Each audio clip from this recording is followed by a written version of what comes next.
Mutation क्या त्वां सेवन्ते सुरासुरा। वितराग स्तोत्र के अंदर कलिकाल श्लोक में आचार्य हेमचंद्र श्री महाराजा ने परमात्मा की अतिशय के बारे में बताया। केवल ज्ञान होने के बाद मिनिमम 1 करोड़ देव, कितने, कम से कम 1 करोड़ देव परमात्मा की सेवा के अंदर सतत 24 आवर्स रहते। आज अपना विषय भी यही है, देवलोक के सुख को छोड़कर देव मनुष्य लोक के अंदर कब आते हैं और क्यों आते हैं, आने के पीछे उनका प्रयोजन क्या होता है।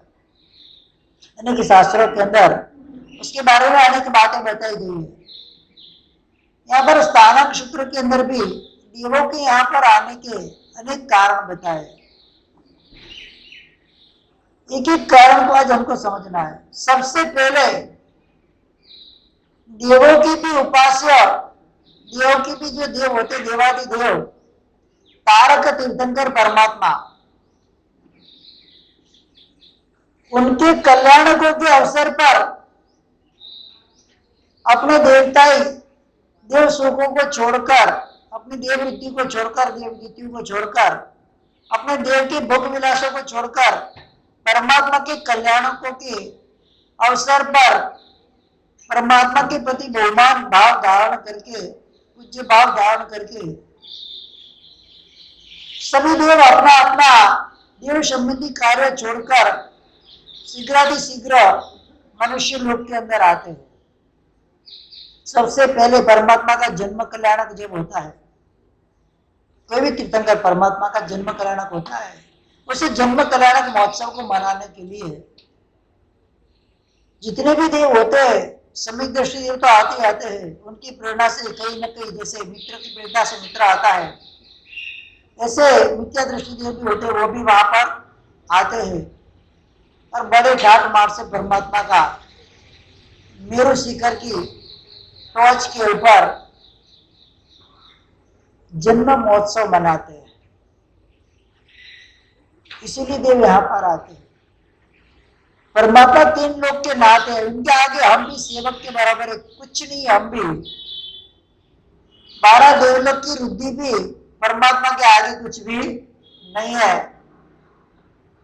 3 लोक की रुद्धि तो जागर तृण समाधि से रहे, 3 लोकनी रुद्धि भी परमात्मा के आगे जो 3 की घास के 3 के समान, ऐसी परमात्मा की द्युति होती है, रुद्धि होती है परमात्मा की।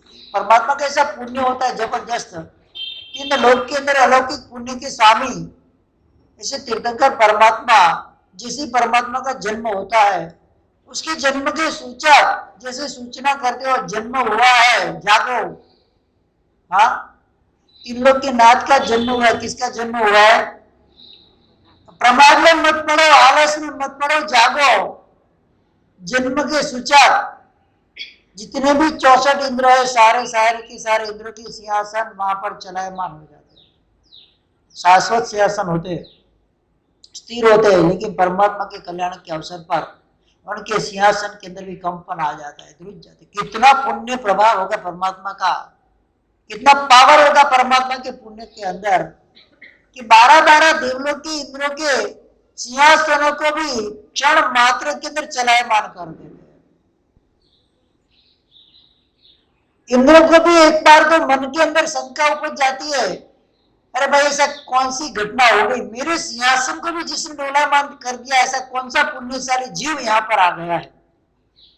जब अवधि ज्ञान का उपयोग रखते हैं, अवधि नाण उपन्यासी जी महाराज अवधि ज्ञान से इंद्र महाराज उपयोग रखते हैं। शोधर्मेंद्र, हरे वाह, तो भरत क्षेत्र के अंदर, ऐरावत क्षेत्र के अंदर, महाविद्य क्षेत्र के अंदर, जम्बू द्वीप के अंदर, दातकी खंड के अंदर, पुष्कर द्वीप के अंदर तारक तीर्थंकर परमात्मा का जन्म हुआ है। हम प्रमाद में पड़े हुए हैं। शीघ्र परमात्मा की भक्ति करने के लिए हमको जाना चाहिए। वहां पर इंद्र महाराजा अपने सेनापति होते हैं, अनेकाधिपति जिसको बोलते हैं, हरिने गविशी देव को बुलाते हैं, जाओ समग्र देवलोक के अंदर घंटा बजाकर सब देवों को आह्वान कर दो कि परमात्मा का जन्म कल्याणक हुआ है। सब अपने अपने कार्यों को छोड़कर, अपने प्रमादों को छोड़कर, अपने भोग विलासों को छोड़कर इंद्र महाराजा प्रस्थान कर रहे हैं वहां पर मनुष्य लोक के अंदर जाने के लिए। अब सभी को वहां पर आना है। जैसी सुघोषा घंटा बजाते हैं, सुघोष नादे घंटनादे घोषणा सुर में करे, सभी देवी देवा सूर्यगिरी आवजो, सभी देवी देवा मळे आवजो सूर्यगिरी वरे। आपको सूर्यगिरी यानी कि मेरुगिरी पर पधारना है। 1 घंटा बजता है कैसा, और 32 लाख विमानों के घंटे एक साथ बजने लगते हैं। कितने? धर्मेंद्र के विमान कितने? 32 लाख। 32 लाख विमान के अंदर जो घंटा रहता है एक साथ लगता है। कैसे होता होगा ये कार्य? घंटा तो एक बजाय सुघोषा घंटा, 32 लाख एक समय में एक साथ बजने लगते हैं, गूंज उठते, पूरा देवलोक पूरा गूंज उठता है। इसी प्रकार से दूसरे देवलोक के अंदर भी इसी प्रकार से 12वें देवलोक तक घंटी अलग अलग, उनके जो सेनापति होते इंद्र महाराजा के अलग अलग घंटा का नाम भी होता है, और विमान की संख्या भी वहां पर अलग अलग होती है। सारे के सारे देवलोक के अंदर वहां पर जबरदस्त घंटारा हो जाता है, सब अलर्ट हो जाते हैं। जितने भी देव जहां पर भी गए हुए, कोई वावड़ी के अंदर खेलने गए, कोई बगीचा के अंदर खेलने गए, कोई अपने महल के अंदर सोए हुए, अपने जैसे प्रमाद करके अपने भवन के अंदर सोए हुए, सैया देव शैया के ऊपर सोए हुए, जो भी जिस भी प्रकार कार्य के अंदर प्रवृत्त होते, तुरंत वो घंटे की आवाज सुनते, तुरंत इंद्र महाराजा के स्थान पर आ जाते हैं। सब इंद्र महाराजा हुक्म करते, चलो अभी हमको जाना है वहां पर, अपने अपने विमानों के साथ, अपने अपने जो वाहनों के साथ सभी देव तुरंत वहां से निकलते हैं। और यहाँ पर जम्बूद्वीप या भरत क्षेत्र वगैरह जहां पर भी परमात्मा का घर होता है, परमात्मा के पिता का घर होता है, वहां पर सब आने के लिए रेडी हो जाते हैं। कोई देव सीधे मेरुगिरी पर जाते हमारे जैसे, हाँ चैत्यपरा पार्टी लेकर जाना है तो कोई सीधे मेरुगिरी पे आ जाएंगे। यहाँ पर से कोई साथ में चलने वाले नहीं है, ऐसा नहीं करना है, अपने को साथ में चलना है। देव गुरु के प्रति बहुमान वही होता है। वह इंद्र महाराजा हुक्म करते, सारे देव देवी वगैरह सब मृत्यु लोक के अंदर आ जाते हैं। तो परमात्मा का जिस प्रकार से जन्म कल्याणक होता है, जन्म कल्याणक महोत्सव मनाने के लिए परमात्मा के प्रति दृढ़ श्रद्धा, परमात्मा के प्रति दृढ़ आदर भाव, बहुमान भाव के कारण से, आस्था के कारण से सारे के सारे देवलों के देव 64 इंद्र होते हैं। कितने? 64 सुरपति मले थी। हाँ 64 सुरपति, यानी कि भवन पर यंत्र से लेके अच्युत इंद्र तक के जो भी कल्प देव है, कल्पोपन्न देव होते, कल्प के अंदर जो जिसके अंदर आचारों का पालन करना होता है, ऐसे कल्पोपन्न देवलोक के देव सारे के सारे 64 इंद्र आते। नवग्रही के और अनुत्तरवासी देव कभी आते नहीं है, वो अहम इंद्र रहते, अपने अपने स्थान में रहते, उधर से भक्ति करते परमात्मा की। उनको आने का कोई कल्प होता नहीं, उनका आने का आचार होता नहीं है, इसके लिए वो देवलोक नहीं आते। बाकी सारे के सारे 12 देवलोक के नीचे के जितने भी देव है, सारे के सारे परमात्मा। इंद्रों को तो कंपल्सरी आना ही आना है, वहां चलता नहीं है, तो वो तो कंपल्सरी आते आते कि उनका अभिषेक रहता है। अलग अलग इंद्र होते, इंद्र की इंद्राणी होती, उनके सामान्य देव रहते, उनके जो सेनापति वगैरह रहते, 12 वर्षदा के जो देव रहते, उन सबको तो आना ही। बाकी इधर उधर के देवों को जो कोई आते कोई नहीं भी आते, प्राय करके सब आते हैं, लेकिन कोई ऐसे होते तो नहीं भी आते, जड़ एकदम आसक्त हो जाते देव के सुखों के अंदर और भारी मुख्यत्व के अंदर होते, वो नहीं भी आते। तो इस प्रकार से परमात्मा का जब जन्म महोत्सव होता है, जन्म कल्याणक होता है, परमात्मा का जन्म होता है, उस समय सारे के सारे देव ये मृत्यु लोक के ऊपर आते हैं।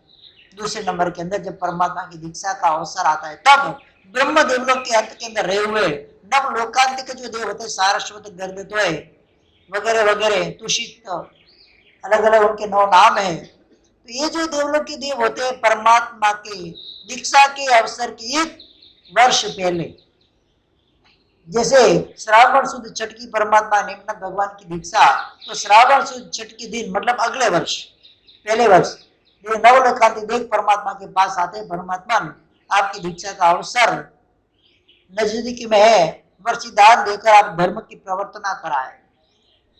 और वहां पर सिंहासन पे से जो भी तीर्थंकर परमात्मा उठते हैं और उसी दिन से वर्षिदान का प्रारंभ करते हैं, और 1 साल होने के बाद जब दीक्षा का कल्याण का आता है, दीक्षा महोत्सव आता है, 64 इंद्र दीक्षा के अंदर हाजिर रह जाते हैं। कितना अतिशय पुण्य होगा परमात्मा का। किसी को इन्विटेशन देने की जरूरत नहीं है, आप मेरे प्रसंग पर आना, किसी को बुलाने की जरूरत नहीं है। बिन बुलाए सारे के सारे दिलों के अंदर घंटा बजने लगता है और वो वहां पर परमात्मा के दीक्षा महोत्सव के अंदर पधारते हैं। क्या बनकर पधारते? मेहमान बनके। हाँ, किसी के घर के अंदर प्रसंग पर हम जाते हैं तो मेहमान बनकर जाते हैं, क्या बनकर जाते हैं? यहाँ पर देव सेवक बनकर आते हैं। परमात्मा के पिता या परमात्मा के भाई परमात्मा की दीक्षा की शिविका तैयार करते हैं। सहस्र वाहिनी शिविका होती है, 1000 पुरुष जिसको उठा सके ऐसी शिविका तैयार करते हैं। और यहाँ पर इंद्र महाराजा भी वैक्री शिविका तैयार करते हैं परमात्मा के लिए, सोने चांदी रत्न वगैरह की।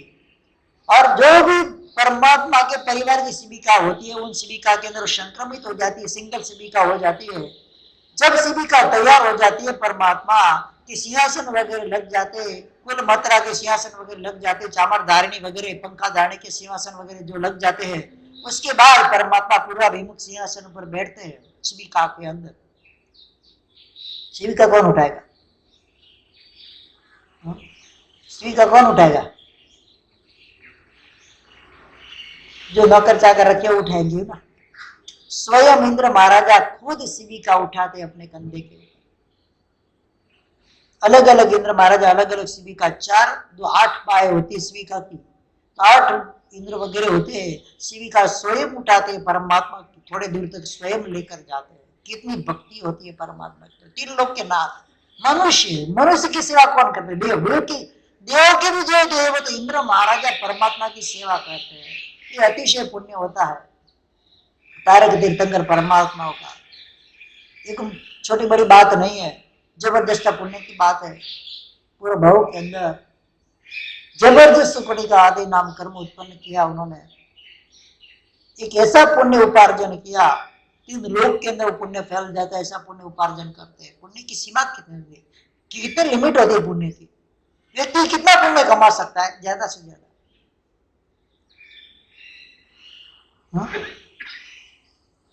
कितना पुण्य कमा सकता है व्यक्ति? ज्यादा से ज्यादा। वो भी सामान्य इंसान ही तो हमारे जैसे थे, कोई विशेष तो थे नहीं। पूरे भाव के अंदर क्या थे?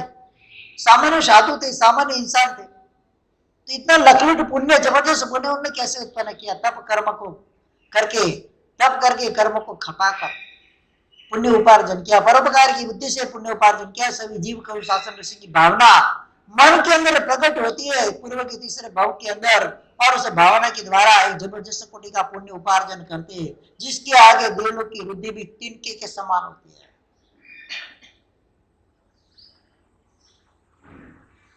किन लोकनी रिद्धि तुझे आगर दिसे इमत्रुण तोले रे।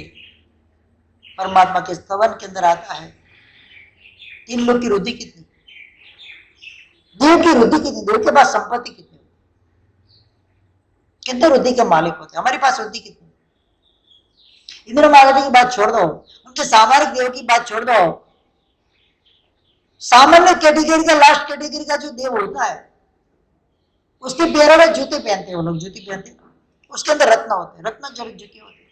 उसमें एक रत्न की कीमत ऐसी होती है जो ये विश्व की तमाम संपत्ति लगा दे तो भी रत्न ना मिले। तो सामान्य देव की बात कर रहा हूं मैं, इंद्र महाराज की बात नहीं, उनके मुकुट वगैरह की बात नहीं कर रहा हूं, मात्र पैरों की जो जूती है, जूती के अंदर जो रत्न जड़े हुए उन्हें रत्नों की कीमत बताई। इस संसार की सारी रुद्धि उसके आगे कुछ नहीं है।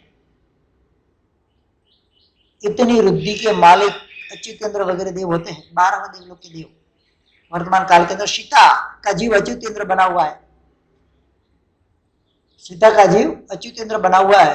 मुनीश्वर साहिब भगवान के समय में हुए, इसके बाद नमीनाथ, नेमनाथ, पार्श्वनाथ और वर्धमान भरत क्षेत्र के 4 तीर्थंकरों के कल्याणों का सर्वोपरि सत्ताधीश कौन है? सीतेंद्र, अच्युतेंद्र जो सीता जो राम की पत्नी सीता, उन्होंने 4 अभिषेक किया। उधर के भी पुष्करावर्त वगैरह वगैरह जो भी तीर्थंकर वगैरह कल्याण हुए, वो सारे के सारे कल्याण का लाभ उनको मिलता। विचार करो कितना जबरदस्त पुण्य होता उनका भी, और उनके पुण्य के उनका पुण्य भी परमात्मा के पुण्य आगे कैसा है?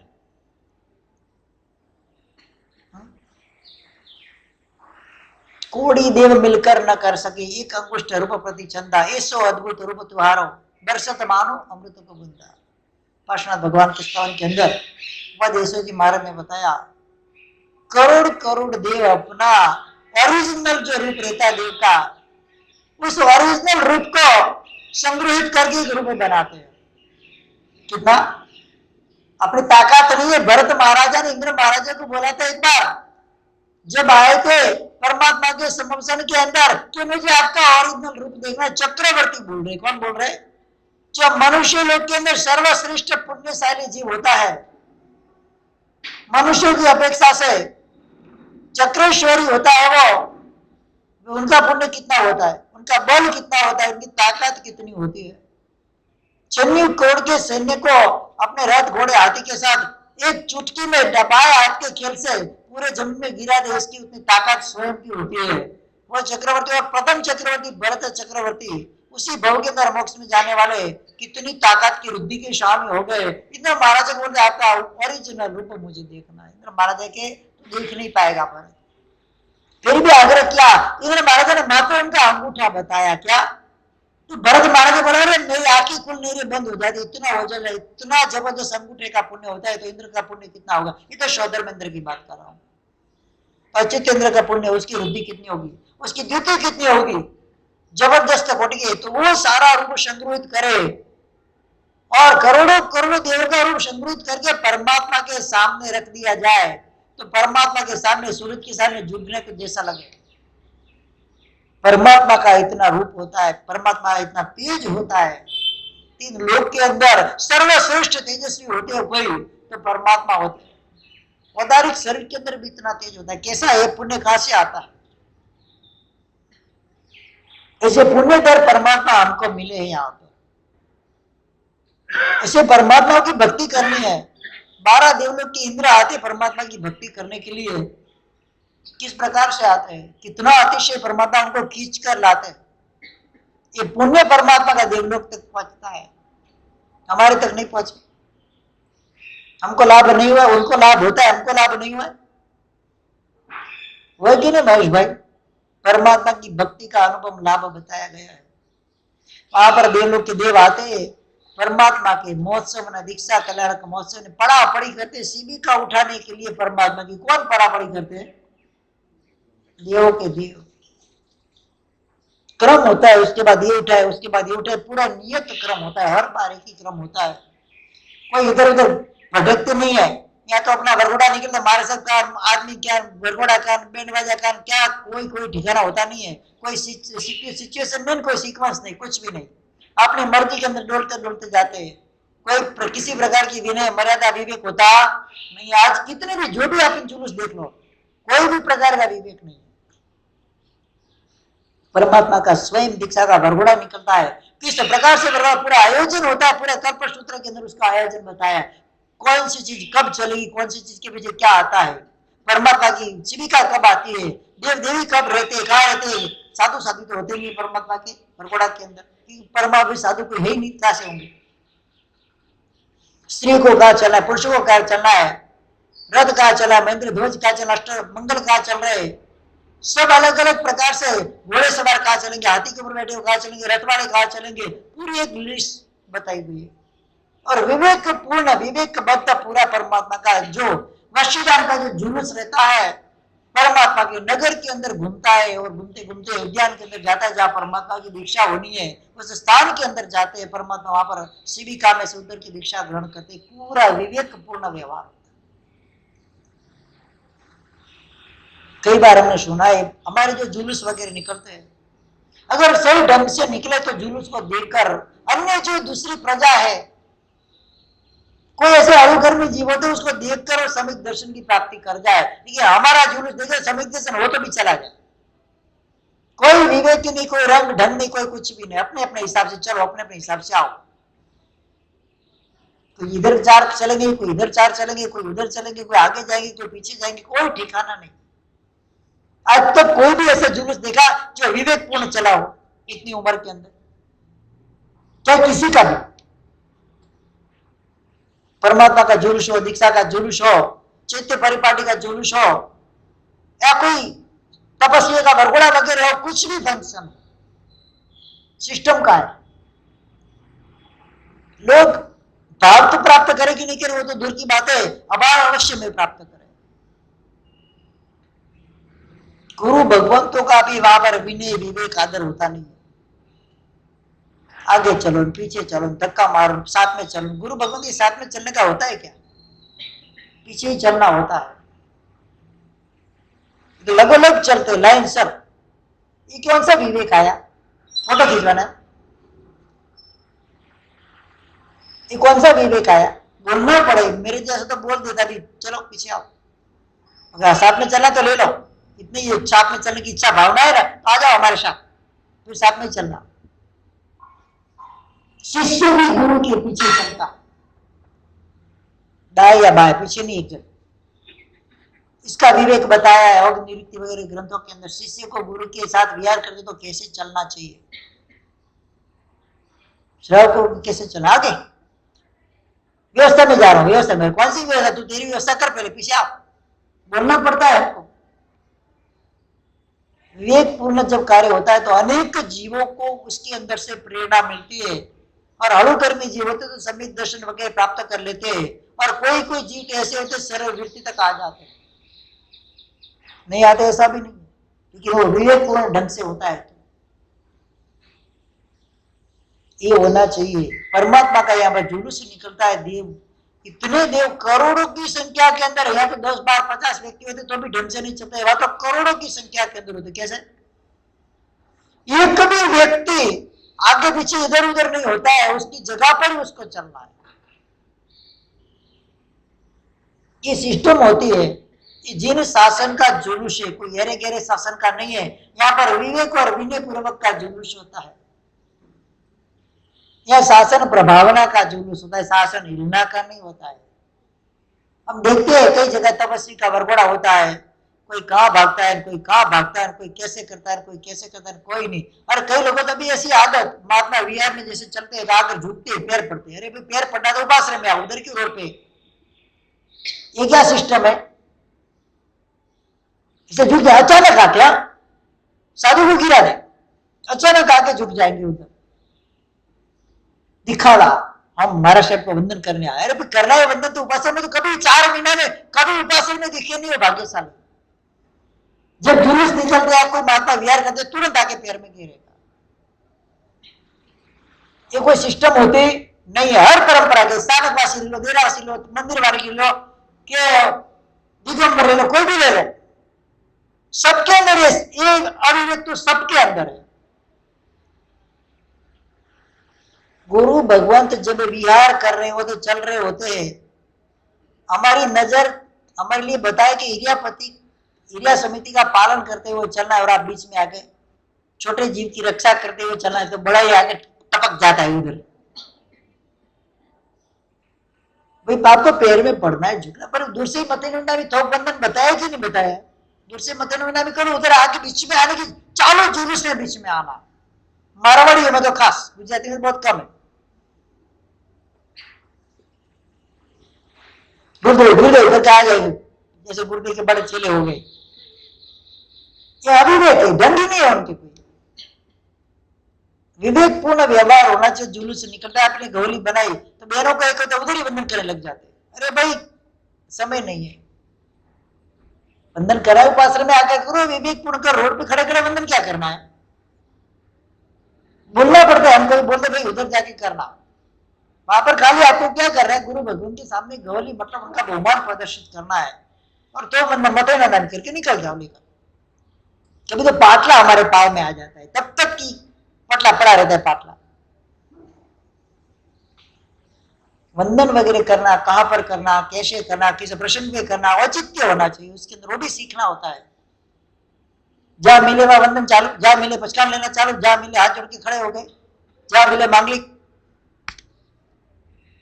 दो दूसरा ने मैंने पहले भी बताया था, अपने समुदाय के मतलब तपागज के अंदर या कतरगज वगैरह के अंदर उधर एक दूसरा जहां पर मिले पचका, स्थानकवासी, तेरापंथी, मांगलिक, मारा से मरे तो मरे, जिए तो जिए, मेरा मांगलिक चाहिए, मेरा पचकान चाहिए। कहां पर लेना पचकान, कहां पर मांगलिक लेना, किस अवस्था के अंदर पचकान मांगलिक लेना, उसका भी विवेक नहीं है। हम मेवाड़ में जाते तो बस वही खड़े नहीं रहते स्थिर, जब तक नवकार मंत्र मुझसे नहीं बोले वहां से हिलेंगे नहीं। ये कौन सा विवेक है? साधु भगवंत कंटाल जाते, बोर हो जाते हैं, परेशान हो जाते हैं मंगलिक के पीछे। मंगलिक प्रवचन के अंदर हो ही जाता है ऑलरेडी, नहीं होता है? मंगलिक करके प्रवचन करते क्या? अरे सर्व मंगल के जो शब्द बोलते हैं ना, वो भी मंगलिक ही है। प्रवचन के एक एक अक्षर मंगल सर्व, वहां तो आना नहीं है।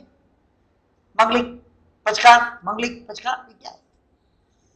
कितने महाराज साहब बोलते हैं, हर जगह पे बोलते हैं, लेकिन इसमें कोई सुधार आज तक आया नहीं। हम नहीं सुधरेंगे, वी डोंट चेंज। सुधरना होता तो आपके जरा आते थे महाराज साहब के, सुधरना ही नहीं हमको। देवों का यहाँ पर व्यवहार इतना विवेकपूर्ण रहता है, परमात्मा की बिल्कुल आशातना न हो जाए उसका कंप्लीट वो ध्यान रखते हैं। पहले सीधी का उठा के चलते, फिर औचित्य होता है थोड़ी दूर तक चलते, फिर परिवार को भी दे देते, परिवार के अंदर जो सभ्य रहते वो उठाते, राजा महाराजा वगैरह आते वो उठाते, सेनापति सैनिक वगैरह सब उठाते, नगर जनों तक को भी लाभ मिलता। एक एक व्यक्ति इसके अंदर अपने, भाई सबका उत्साह होता है, सबका मन होता है लाभ लेने का, किसका नहीं होता है? विवेक पूर्ण हो। पर आजकल तो ऐसा निकला है कि गुरु भगवान को उठाते हैं, जैसे जुलूस आता है तो कंधे को उठा रहे, कोई विवेक है? आपका औचित्य है? ना मना करे तो गुस्सा करे। गुरु भगवान अगर मना भी करे ना, अरे भाई से हमारे भाव को नहीं देते, अरे क्या भाव तुम्हारा, गिरा दोगे नीचे, गिर जाएंगे, हड्डी पर फ्रैक्चर हो जाएगा, क्या करोगे उस समय? विवेक ही नहीं होता है। इतना उठाने के बाद ना तो रास्ते में महाराज साहब की डोलियां उठती है, बुढ़े साधु भगवान शादी भगवान तो जाओ डोली उठाओ ना, कौन मना करता है? डोली वाले को रखने की जरूरत है, आप उठा के चलो, विहार कराओ। इतने उठाने की अगर शक्ति है, इतने उठाने की भावना है, भाव है, तो उधर आओ, उधर विहार में भी नहीं आना है। विवेक पूर्ण किया गया कार्य हमेशा सफल होता है और अनेक लोगों के लिए प्रतिबोध के स्वरूप बन जाता है, शासन प्रभावना का वो कार्य बन जाता है। अविवेक जो आता है वहां पर शासन हिलना के कारण बनता है। विशेष रूप से ध्यान रखना है, यहाँ पर परमात्मा का दीक्षा कराना का अवसर होता है, सब देव उधर से देवलोक में से आते हैं, फिर परमात्मा को जब केवल ज्ञान की प्राप्ति होती है। चौथा तीसरा अवसर कौन सा है? परमात्मा को केवल ज्ञान की प्राप्ति होती है, तुरंत देवलोक के विमानों को चलायमान हो जाते, पता चल जाता है परमात्मा को केवल ज्ञान की प्राप्ति हुई है और तुरंत वो नीचे आ जाता है केवली महिमा करने के लिए। केवल ज्ञान महोत्सव परमात्मा का करते हो, वहां पर 3 गढ़ के समावसन की रचना हो जाती है। रजत सोना ने वली रत्ना तन गढ़ में ही 3 गढ़ बन जाते हैं परमात्मा के, बनाते 4 निकाय के जो देव होते हैं, तो परमात्मा के समावसन की रचना करते हैं। उस समावसान के अंदर विराजमान होकर परमात्मा प्रथम देशना देते, केवली भगवंत बनकर बाहर परिषदा बैठती है, देव कहाँ बैठेंगे, देवियां कहाँ बैठेंगी, ज्योतिष के देव कहाँ बैठेंगे, भवनपति के देव क्या बैठेंगे, वहां वैमानिक के देव कहाँ बैठेंगे, सबके लिए 12 परिषदा बनाई है। मनुष्य कहाँ पर बैठेंगे, स्त्रियां कहाँ पर बैठेंगी, साधु साध्वी जी कहाँ पर बैठेंगे, देवियां कहाँ पर बैठेंगी, ज्योतिष की देविया, भवनपति की देविया सारी कहाँ पर बैठेगी, सारा का सारा वर्णन कभी कभी देखो स्तुति के अंदर भी आ जाता है। वैशाख सुदी 10મી लई नाना सिंहासन बेटा श्री वर्धमाना, अग्नि खूणे हवे परिषदा सुनिए, साध्वी भवनपति, सब पूरा की स्तुति के अंदर पूरा का पूरा 12 परिषदा का वहां पर नंदारे महावर जी नंदा, उस स्तुति के अंदर तीसरी स्तुति के अंदर सारे के सारे वर्णन कर दिया 12 परिषदा के अंदर कौन किसको कहां पर बैठना है, कौन सी दिशा परमात्मा पूर्व अभिमुख बैठे। सारी परिषदा सामने नहीं होती है, 2 विदिशा के अंदर रहती है, सामने का पोर्शन पूरा खाली, 4 दिशा के अंदर सामने का पोर्शन पूरा खाली, तो दोनों इधर उधर विदिशा के अंदर रहती है। ऐसे 12 परिषदा बैठती है और परमात्मा की देशना को विवेक पूर्ण ढंग से सुनती है वहां पर। तो ये परमात्मा की केवल ज्ञान महोत्सव के अंदर सारे के सारे जो देव होते हैं देवलोक के अंदर से वहां पर से उपयोग रखकर वो आ जाते हैं और परमात्मा का केवल महोत्सव मनाते हैं। और उसके बाद चौथा जो होता है परमात्मा का जब निर्वाण होता है,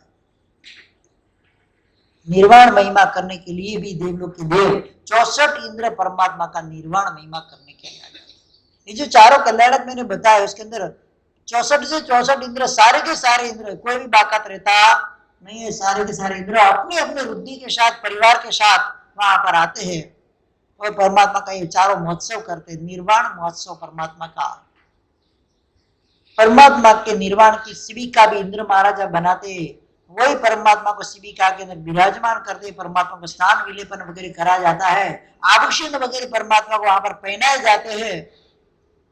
और शिविका इंद्र महाराजा वगैरह शिविका उठाकर जहां पर परमात्मा का अग्नि संस्कार करना होता है वहां पर लेकर जाते, वहां पर चंदन वगैरह की चिता तैयार होती है। परमात्मा के लिए जो चिता तैयार होती है गोल होती है, बाकी जो सामान्य जो केवली वगैरह होते हैं उनके लिए सामान्य साधु के साथ में काल धर्म हुए तो उनके लिए त्रिकोण या चौरस जो चिता तैयार की जाती है। सब विवेक होता है किसके लिए क्या बनाना, कहाँ बनाना, कैसे बनाना।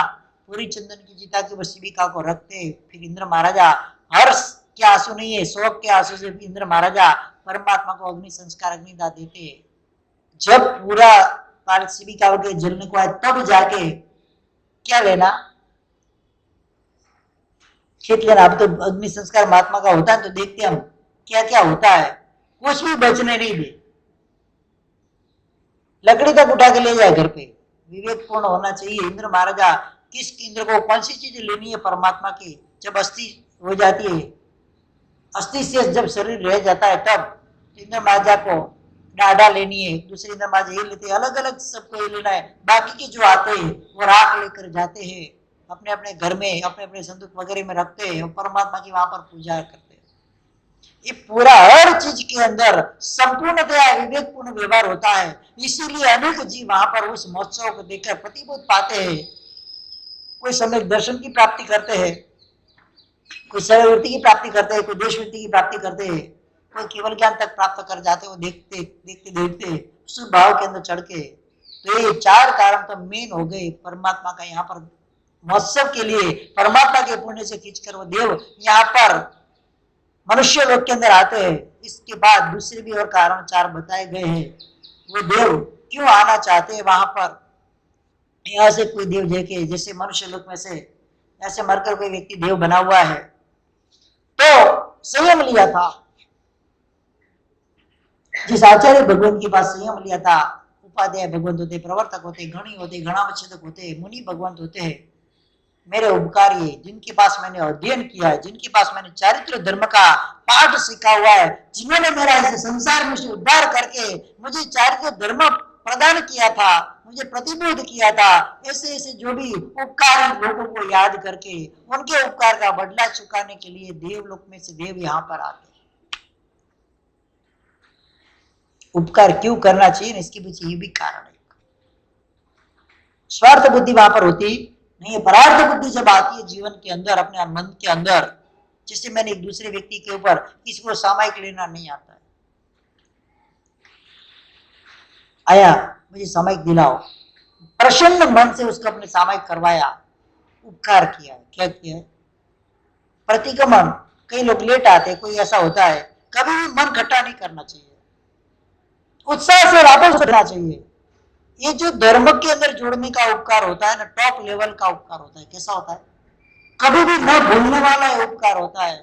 उसके जीवन को, जो उनका जीवन अनंत समय से अनंत काल से संसार के खड्डे के अंदर पड़ा हुआ है, संसार के दुखों के अंदर पड़ा है, संसार की कीचड़ के अंदर पड़ा हुआ है, आज इस व्यक्ति को भावना हुई है कि मुझे सामायिक करना है, मुझे प्रतिक्रमण करना है, मुझे परमात्मा की पूजा करनी, स्नान वगैरह करना है, मुझे आता नहीं, लेकिन करने के अंदर मन में करने की भावना जबरदस्त कोटि की पड़ी हुई है। वो आता है, व्यक्ति समय निकाल कर आता है, सामयिक लेना भी नहीं आता, कौन से खाली नवकार मंत्र आता है, अपना प्रतिक्रमण चालू हो गया है, चैत्य वंदन हो गया और वो व्यक्ति आया, अब क्या करेंगे? बोलो ना, क्या करेंगे? उत्साह से उसको जोड़ेंगे? अभी आ गया, चल अभी कर। मन कैसा खट्टा मन से कराना तो पड़ेगा, तो प्रसन्न मन से क्यों नहीं कराना? प्रसन्न मन से उस व्यक्ति को अंदर जोड़ना चाहिए। चल भाई तू आजा, मैं वापस दूसरी बार करा देता हूं। जुड़ा है ना व्यक्ति, बस वो सबसे बड़ी बात है। ये जबरदस्त कोटि का उसके ऊपर उपकार है, उसको धर्म प्रदान करने का उपकार है, टॉप लेवल का उपकार है। कौन सा है? किसी व्यक्ति को धर्म में जोड़ने का, धर्म के अंदर इन्वॉल्व करने का जो उपकार होता है कि उसका भव करने वाला उससे, ये उपकार हमने उसके ऊपर किया है। हमको याद नहीं रखना है क्या, उपकार करने के बाद भूल जाना है।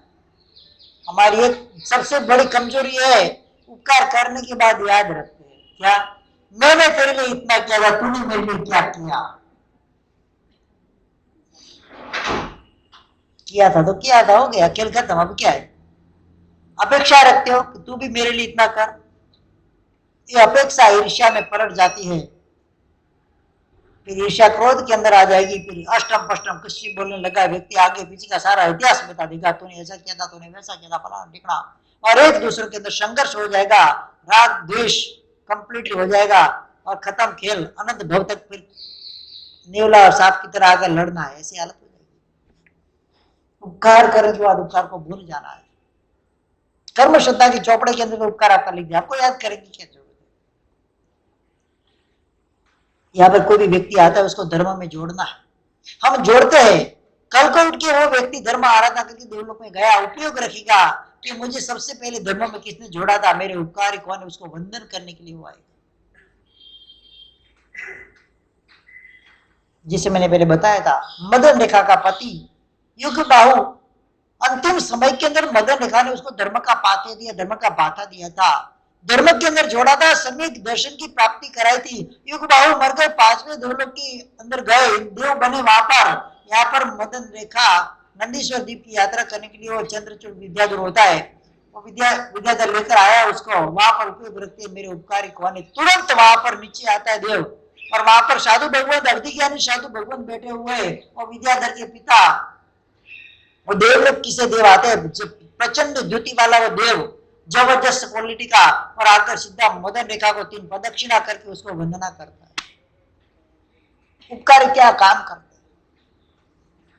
और विद्याधर बोलते हैं तू तो देव है, तेरे को इतनी भी अक्ल नहीं है कि सबसे पहले साधु भगवान को वंदन किया जाता है, फिर जाके श्रावक के पास जाना चाहिए, तो श्राविका है। अरे श्राविका नहीं है, मेरी धर्मदाता, मेरी गुरु नहीं है, मेरी संकित दाता गुरु नहीं है।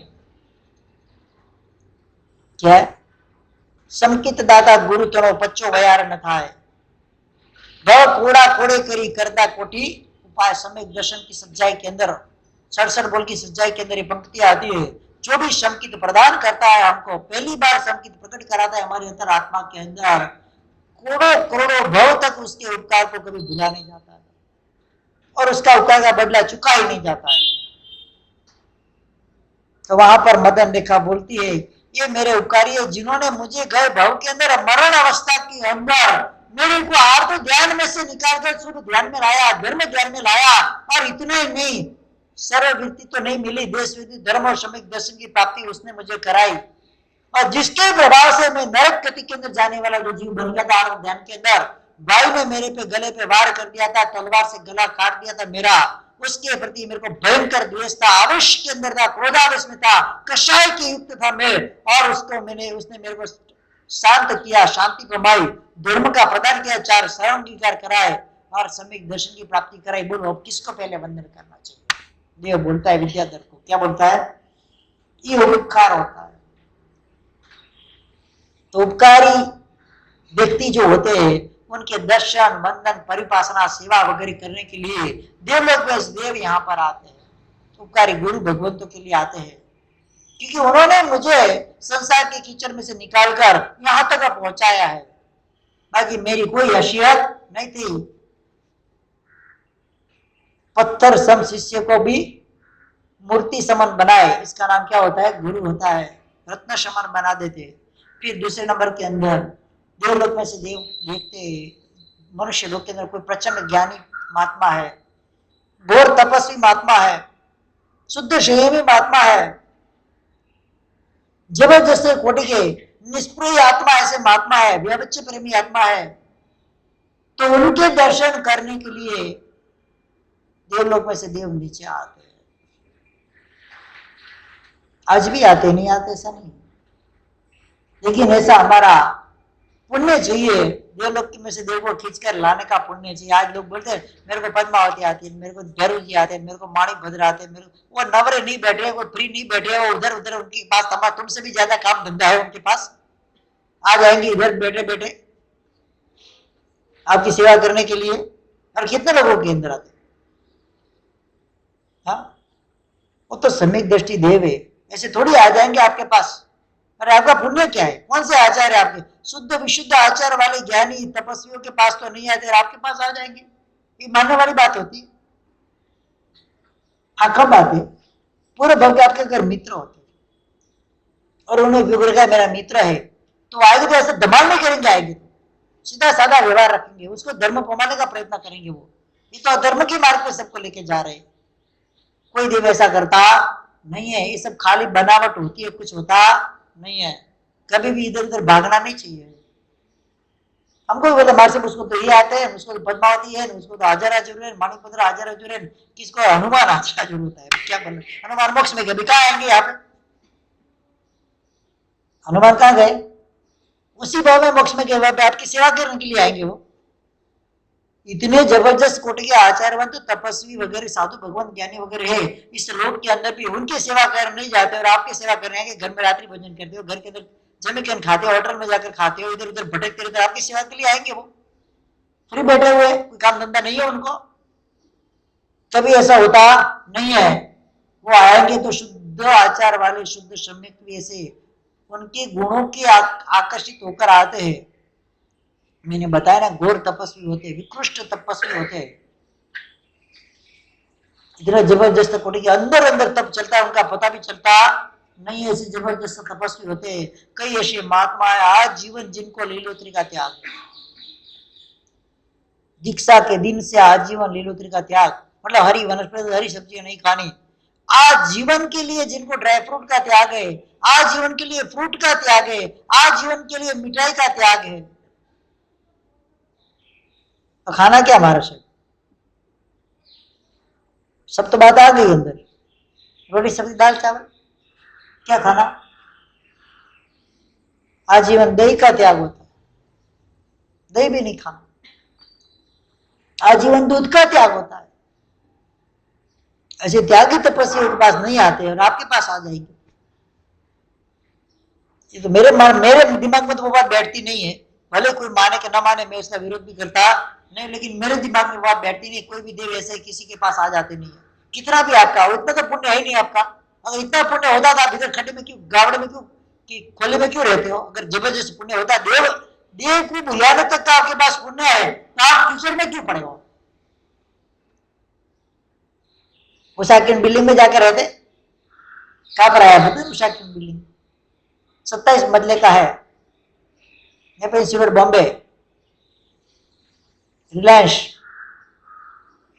मुकेश अंबानी का बंगला, जो अपार्टमेंट है पूरा 27 फ्लोर का है, उषा किरण अपार्टमेंट। वहां पर क्यों नहीं गया? आपका देव आपके पास है, अगर उसके पास कोई देव ही नहीं है, कभी इधर पहुंच गया, आपके पास तो देव है आपकी सहायता करने के लिए, तो वहां पर क्यों नहीं गए? इधर खोले में क्यों पड़े पुणे? कोई बात मानने में आई ऐसी होती नहीं है, कोई होती नहीं, कोई ऐसे हल्के वेंटर वगैरह कोई इधर उधर घूमते हुए आ जाते, बाकी कोई साम जो कॉमन सेंस वाले जो देव होते हैं वो कभी आएंगे नहीं। ये तो हल्के जो इधर उधर भटकते रहते, कभी कभी शरीर में आकर चेष्टा करते हैं, उनको उनको काम ही हो गया कुतूल करना, व्यक्ति को परेशान करना, बस उनका वो काम ही रहता है, इसके लिए वो आ जाते हैं। तो ज्ञानी उपकारी तपस्वी आदि की वंदना करूंगा, जाकर उनकी सेवा करूंगा, उपासना करूंगा, परिपासना करूंगा, ऐसा सोचकर वो देवलोक के देव यहाँ पर मनुष्य लोक के अंदर आते हैं। तीसरे नंबर के अंदर कोई देवलोक का जो देव होता है, यहाँ से मरकर किसी देवलोक में देव हुआ है, उपयोग रखा, मैं किस परिवार में से आ रहा हूँ, तो अपने परिवार को शौक वगैरह से दूर कराने के लिए, अपने देवलोक की वृद्धि वगैरह बताने के लिए कि देखो मैं यहाँ से गया, आपका बेटा या आपका बाप जो भी हो, यहाँ से गया, मरकर मैं देवलोक में देव हुआ हूँ, आपको मेरे लिए कोई शौक करना नहीं है, मैं तो आप किसी भी लखरोट सुख के अंदर अभी जी रहा हूँ। आप तो भले ही इधर संसार के अंदर पड़े हो, इस मनुष्य लोक के अंदर पड़े हो, भोग विलास में, मैं तो अपाम अमाप ऐसे सुख के अंदर अपने जीवन को व्यतीत कराओ, प्रचंड मेरा आयुष्य, सागरों तक का मेरा आयुष्य है। तो परिवार को अपनी वृद्धि वगैरह का दर्शन कराने के लिए पुत्र माता पिता, पुत्र पुत्री, पुत्र वधु जो भी हो, बेटे बेटे पोते वगैरह, सबको अपनी वृद्धि बताने के लिए भी कुतूहलवश तो नहीं होते, लेकिन एक बार उनको मन में भाव होता है, इच्छा होती है, चलो मैं उधर जाऊं और उसकी मेरी वृद्धि उन सबको दिखाओ। मित्र, फिर चौथे नंबर के अंदर अपने मित्र वगैरह होते हैं, मित्र वगैरह परिचित होते हैं, फिर जिसके साथ कांटेक्ट किया हो रहता है, अपन बोलते हैं ना प्रॉमिस दे, तू दीक्षा लेगा तो मुझे भी दीक्षा के मार्ग पे ले जाएगा, प्रॉमिस करते कि नहीं करते? हाँ, तो ये प्रॉमिस की होती है उन्होंने मनुष्य भाव के अंदर, अगर तू देव बने तो मुझे प्रतिबोध देने जरूर आना, अगर मैं संसार के अंदर फंसा हूं तो मुझे प्रतिबोध देने जरूरत है। वचन प्रतिबद्धता के कारण भी देव वहां पर उस जीव को प्रतिबोध करने के लिए अपने मित्र जो होता है पूर्व भाव का मित्र सखा जो भी बोलो, या कोई परिचित व्यक्ति वगैरह होते हैं, उनको प्रतिबोध करने के लिए देवलोक में से देव कभी कभी जो उपयोग जाता है तो आते हैं, बाकी आते हैं नहीं है। नहीं तो कहां से कहा कितने समय निकल जाए पता चलता नहीं है। लेकिन कोई ऐसे देव होते हैं, समझदार देव होते हैं, उपकारी देव होते हैं, उपकार किसी ने किया है उसका बदला चुकाने वाले होते हैं, कृतज्ञ होते हैं, कृतज्ञ नहीं, उपकार करने वाले अपकार करने वाले वैसे नहीं है, उपकारी के ऊपर उपकार करने वाले कृतज्ञ जो होते हैं, उपकार को मानने वाले जो होते जीव, ऐसे जीव अगर देवलोक में जाकर देव बनते हैं तो जाकर वो वहां पर या वापस आते हैं और अपने जो उपकारी बताए मैंने, जैसे आचार्य भगवंत होते, श्रमण भगवंत होते, उपाध्याय वगैरह, फिर दूसरे मार्ग कोई तपस्वी वगैरह रहते, ज्ञानी वगैरह रहते, विकृष्ट ऐसे आचारवंत वगैरह रहते हैं, घोर तपस्वी रहते, उनको वंदनाने के लिए आते, फिर परिवार वगैरह को अपनी वृद्धि वगैरह दिखानी है, परिवार को सुखी करना है, आते परिवार का मोह तो रहता है उनको, पूरे भव के परिवार का मोह नहीं रहता, ऐसा तो होता नहीं, मोह नहीं है मतलब अभी भी उनके अंदर पड़ा हुआ है, तो परिवार के मोह के कारण भी आते हैं परिवार को, वो किस द्वेष से आता है। गए भव में उसने मेरे साथ ऐसा किया था, बदला लेने की भावना से आते हैं। कैसे आते हैं? बदले की भावना से आते हैं और आकर अपने को परेशान भी करते हैं, नहीं करते ऐसा नहीं है, भूत आते भी है, नहीं आते ऐसा नहीं। व्यंतर निकाय का देवी भूत कौन सा है? व्यंतर जो 8 व्यंतर बताए उसके अंदर भूत नाम का भी व्यंतर भूतेंद्र होता है वो, तो जो वो आते ही है और आकर आपको परेशान भी करेंगे कि तूने मुझे इतना परेशान किया था, जैसे अग्नि कुमार में देव बने थे स्कंदक मुनि और आकर पूरे दंडकारण्य वन को जला दिया था, जैसे अग्नि कुमार में द्वीपायन ऋषि बने थे, पूरी द्वारिका का नाश कर दिया था, तो कभी बदले की भावना से भी वो आते हैं। दो चीज है, इससे दो चीज सीखने को मिलती, कभी किसी के साथ वैर विरोध नहीं करना और उपकार करने का चांस मिले तो कभी छोड़ना नहीं। क्या किसी व्यक्ति के ऊपर, किसी जीव के ऊपर उपकार करने का चांस मिले, तन मन धन से उपकार कर लेना, छोड़ना नहीं।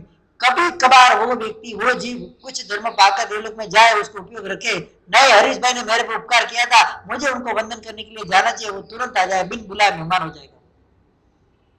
और किसी के प्रति द्वेष रखा है, रोष रखा है, उसको परेशान कर दिया है और वो मरकर व्यंतर निकाय के अंदर सुसाइड वगैरह करके देव बन जाता है। कभी कभी ऐसा होता है घर के अंदर पति पत्नी को परेशान कर देता है, सास बहू को परेशान कर देती है, बेटा बाप को परेशान कर देता है और उस परेशानी के अंदर टेंशन में आकर वो व्यक्ति सुसाइड कर लेता है।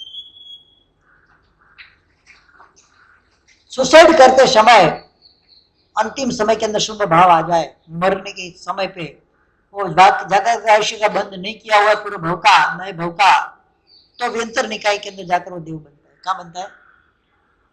सुसाइड करने वाला जीव अगर अंतिम समय के अंदर शुभ भाव के अंदर आ जाए, मैंने गलत किया ऐसी भावना उसके अंदर आ जाए, लेकिन अभी तो मरना तो कंपल्सरी लगा दिया है, अंदर गया है, नदी के अंदर गिर गया, मरना का अवश्य, लेकिन उस समय कुछ सेकंडों के लिए भी शुभ भाव आ जाते हैं और आयुष्य का बंध करने का बाकी होता है, तो वो व्यंतर निकाय का आयुष्य का बंध करता है, व्यंतर बन जाता है और आता है, बदला लेता है। पूर्वज परेशान कर रहे हैं, बोलते हैं ना हम लोग, क्या करते हैं? क्या पूर्वज परेशान कर रहे हैं? हर घर के अंदर हर व्यक्ति के पास, ज्योतिष के पास जाएंगे ना तो आपको ये बात अवश्य करेगा, आपके पूर्वज आपको परेशान करे, बराबर शिखर जी बोलते हैं कि नहीं बोलते? किसी भी ज्योतिष के पास जाओ, क्या बोलेंगे? आपकी कुंडली से लगता है कि आपके पूर्वज आपको परेशान कर रहे हैं। पूर्वज कभी परेशान नहीं करते। हाँ, कब करते हैं? क्योंकि जो भी होते हैं, बाप बेटा दादा वगैरह होते हैं, उनको परिवार प्रति द्वेष नहीं होता, राग होता है। क्या होता है? परिवार के प्रति, आपके बेटे के प्रति राग है कि नहीं आपको, कि द्वेष है? हाँ, बेटा अगर निष्ठुर है, निर्धन है, अरे बोलो निर्धर्मी है, पापी है, अत्याचारी है, परेशान करता है, तो उसके प्रति द्वेष आएगा। अगर बेटा सरस अच्छा है, सरल है, भद्र प्रकृति का है, तो उसके प्रति द्वेष थोड़ी आएगा। तो भले आपने कभी गलत कदम उठाया, वेंतर के देव बने या तो वैमानिक के देव बने, उपयोग रखा आए तो उसकी सेवा शुश्रूषा करेंगे, उसको परेशान नहीं करेंगे। पूर्वज परेशान करते हैं वाक्य बराबर नहीं है, कभी परेशान नहीं करते।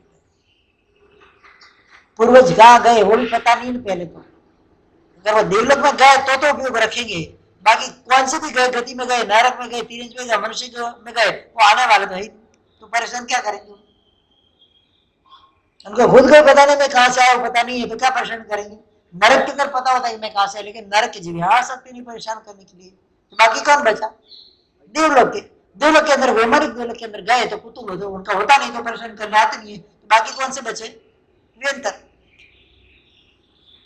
अगर वेंतर निकाय के अंदर गया है, उपयोग रखा है, अगर उसको अपने परिवार के प्रति प्रेम होता है तो आकर परेशान क्यों करेगा? द्वेष होगा तो परेशान अवश्य करेगा। पूर्वज की स्थापना कराओ, फिर भी परेशानी तो बढ़ती है, घटती है। ज्योतिष के कहने से हमने घरों के अंदर पूर्वज की स्थापना कराई, बराबर, परेशानी घटी के बढ़ी? बोलो, परेशानी बढ़ी के घटी? बोलो दिनेश भाई। पूर्वज की स्थापना करने के बाद परेशानी बढ़ती है कि घटती है? हाँ, घटती है। मतलब वो जरूरी नहीं है, हाँ कुछ ऐसा है तो उनकी लिए, उनके सम्मान के लिए, उनके कल्याण के लिए हम धर्म आराधना में जुड़े कि भी कभी उनकी आत्मा भले देवलोक में हो, कहीं पर भी हो, उनके लिए हम धर्म आराधना करेंगे, उनका उपयोग जाएगा। नहीं, मेरा परिवार समृद्ध है, सुखी है, धर्म आराधना कर रहा है, मेरे लिए भी कर रहा है वो, तो उसको उपयोग जाएगा, तो आपके परिवार की रक्षा के लिए अवश्य आएगा। किसी जीव के लिए करना तो क्या करना है? धर्म आराधना करनी है ज्यादा से ज्यादा। जैसा अगर आपको पता है कि वो मेरे इतने प्रिय था तो उसके अंदर शौक नहीं मनाना है, उसके लिए जितनी हो सके उतनी धर्म आराधना के अंदर जुड़ जाना है, ताकि कभी भी अगर देवलोक में गया हो और तुरंत उसको उपयोग जाए कि नहीं मेरे लिए इतना करते तो मुझे अवश्य जाना चाहिए मेरे उपकार का बदला लेने के लिए, वो आते ही अवश्य।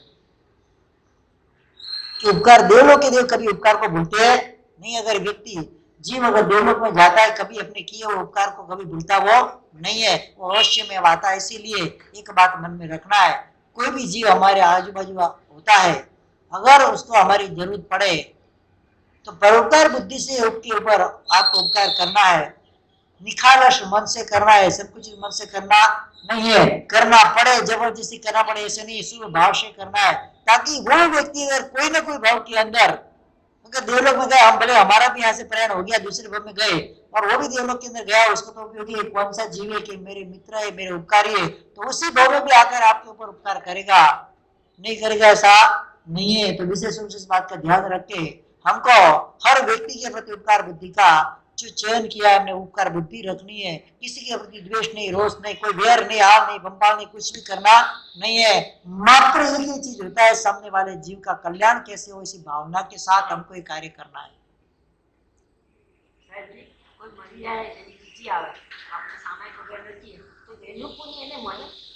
एनो उपयोग जाए तो મળે, बाकी ना મળે।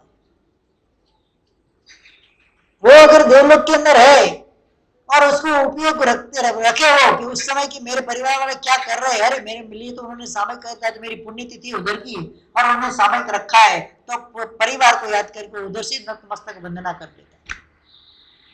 कार्य होता है, नहीं होता ऐसा नहीं है, लेकिन अगर वो देवलोक में हो तो, बाकी कोई भी गति में हो तो कार्य होता नहीं। देवलोक में हो और उस समय अगर उसका उपयोग जाए कि हम उनके लिए कुछ धर्म आराधना वगैरह कर रहे हैं, अगर उपयोग गया और शुभ भाव वाला वो देव है वहां पर, तो उधर से बैठे बैठे वंदना करेगा, या फिर आपको अपनी बुद्धि दिखाने के लिए आ भी सकता है, नहीं आ सकता ऐसा भी नहीं है, सब पॉसिबल है।